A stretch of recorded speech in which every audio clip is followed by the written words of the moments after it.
Current liabilities ആദ്യം എഴുതി. Stock of raw materials 4 വീക്കിൻ്റെ ക്വസ്റ്റ്യൻ പേപ്പറിൽ തന്നിട്ടുള്ള എമൗണ്ട് കാൽക്കുലേറ്റ് ചെയ്ത് ഇവിടെ എഴുതി. Stock of work in progress 2 weeks ആണ്. അപ്പോൾ ഓരോന്ന് സെപ്പറേറ്റ് ആയിട്ട് എഴുതണം. റോ മെറ്റീരിയൽസ് ഇങ്ങനെ എഴുതി.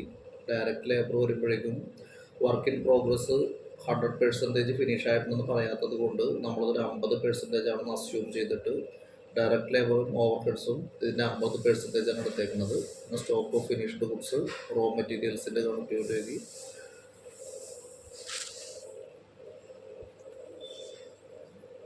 പിന്നെ ഡയറക്റ്റ് ലേബറിന് എഴുതി. പിന്നെ ഇപ്പോൾ overheads 104,000 into 60 into 4/52 4,80,000 total 13,60,000. ഇനി cash in hand sundry debtors 8 weeks. Sundry debtors 8 weeks 78,000 into 170 into 852. ഈ 70 സൺട്രി ഡെപ്റ്റേഴ്സ് ഇത് കണ്ട് ക്രെഡിറ്റ് 78,000 എന്ന് കണ്ടെത്തിയത്.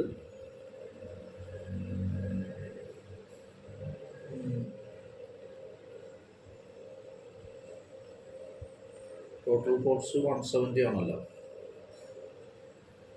ഇനി ക്യാഷ് സെയിൽസ് എന്ന് പറയുന്നത് കാൽഭാഗം എന്നുള്ളത് തന്നിട്ടുണ്ട്. എന്ന് വെച്ചിട്ടുണ്ടെങ്കിൽ 26,000 യൂണിറ്റ്സ്. അപ്പോൾ അതിൻ്റെ ബാലൻസ് ഉള്ള 78,000 യൂണിറ്റ്സ് ആണ്. അതിൻ്റെ കോസ്റ്റ് കൂട്ടിയിട്ട് അത് 2 മാസത്തേക്കുള്ളത് 8 വീക്സ്. ഇതാണ് സൺട്രി ഡെപ്റ്റേഴ്സ് ആയിട്ട് കാണിച്ചേക്കുന്നത്. അപ്പോൾ 20,40,000. ഇനി cash in hand and at bank എന്ന് പറയുമ്പോൾ 25,000.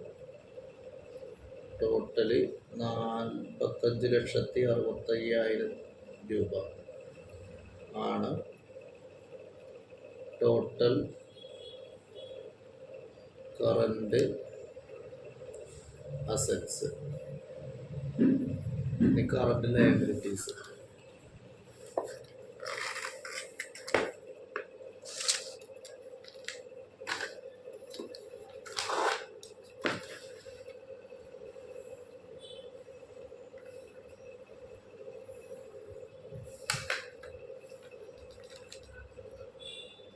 Current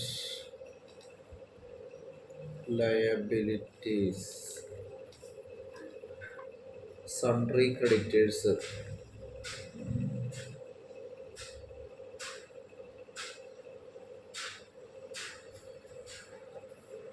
104,000 into 80 into 4/52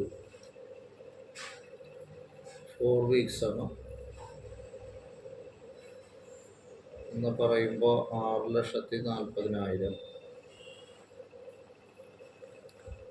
outstanding wages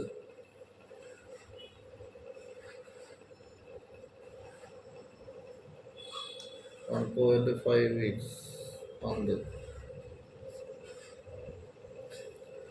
104,000 into 30 into 1.5/52 90,000.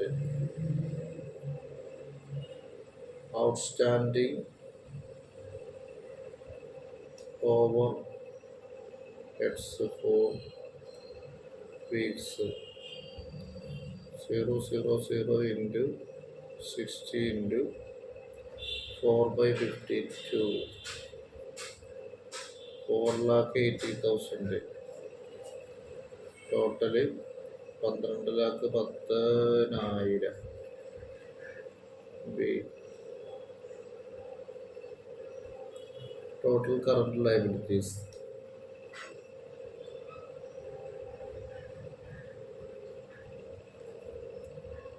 Net working capital.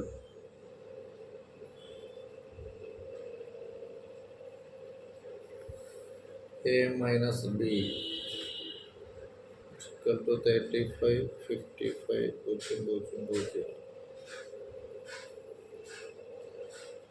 Volume of sales, working note ആണ്.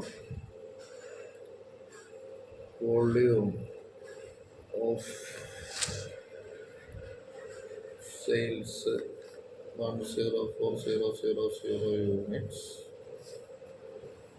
minus cash sales